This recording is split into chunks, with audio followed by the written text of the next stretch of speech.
La 16e saison d'Opéra en plein air associe cette année encore une grande œuvre lyrique et de magnifiques sites historiques. Au programme, La Bohème de Puccini, mise en scène de Jacques Attali et Enki Bilal. Et l'idée est de faire, encore une fois, découvrir l'opéra à des publics de tous horizons et de tous âges. Coup d'envoi demain au château de Sceaux pour une longue tournée jusqu'à l'Hôtel des Invalides en septembre. Que représente cette œuvre dans le répertoire de Puccini? Les réponses de Benoît Puichot.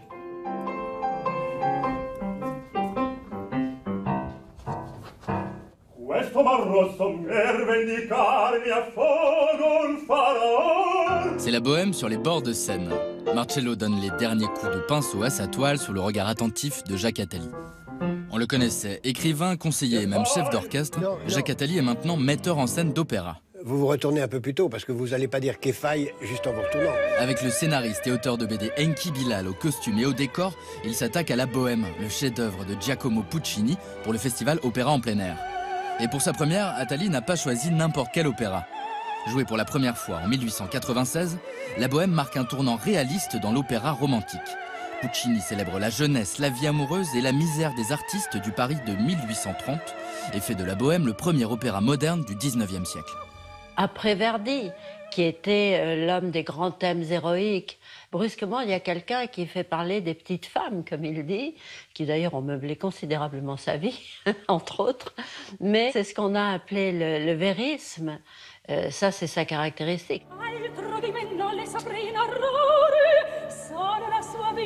Ces quatre copains qui sont des étudiants, un en philosophie, l'autre en musique, un écrivain qui n'est pas publié, enfin ils n'ont rien. C'est des gens qu'on peut croiser dans la rue. Hein. Donc vous devez le dire d'une façon comme si, tout en respectant le rythme de la musique... En bon économiste, Attali a été séduit par la modernité de l'histoire qu'on imagine très bien pouvoir se dérouler aujourd'hui. C'est d'abord une formidable histoire d'amour entre plusieurs personnages qui s'aiment, se jalousent, se quittent, se retrouvent et meurent. C'est un livret magnifique, avec une subtilité psychologique des personnages extraordinaires. C'est aussi une histoire de jeunesse, de jeunes, qui ont plein de rêves, plein de passions et qui n'ont pas d'argent. C'est totalement universel, ça a lieu à Paris en 1830, mais ça pourrait avoir lieu aujourd'hui, ça a lieu aujourd'hui, tous les jours, à côté de nous. Des filles qui se prostituent parce qu'elles ne peuvent pas payer leurs études, des garçons qui rêvent et qui finissent chômeurs ou qui meurent de faim. On est tombé assez vite d'accord sur l'idée qu'il ne fallait pas faire du réalisme, il ne fallait pas le situer dans le Paris de 1830, du 19e siècle. On a regardé un peu devant vers l'universel, voilà, c'est un peu ça l'idée. Donc le décor n'est pas réaliste, mais il est fonctionnel. Les costumes, c'est pareil, on est dans quelque chose d'assez libre, d'assez ouvert. La modernité de la Bohème vient aussi de son orchestration. Puccini est considéré comme un des plus grands compositeurs du 19e siècle, une machine à tubes. Musicalement, c'est magnifique, c'est très subtil, très sophistiqué, avec beaucoup d'audace et surtout une extraordinaire adéquation, mais vraiment dans le détail de chaque note avec le personnage.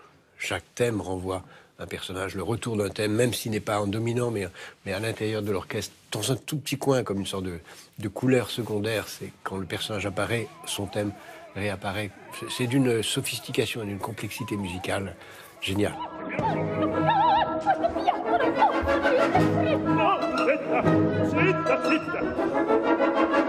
L'orchestre dialogue vraiment avec les chanteurs. Ça, c'est incontestable chez Puccini, et c'est ce qui donne cette impression comme ça d'émotion, de tension, de tendresse. Enfin, il sait admirablement utiliser les divers pupitres de l'orchestre.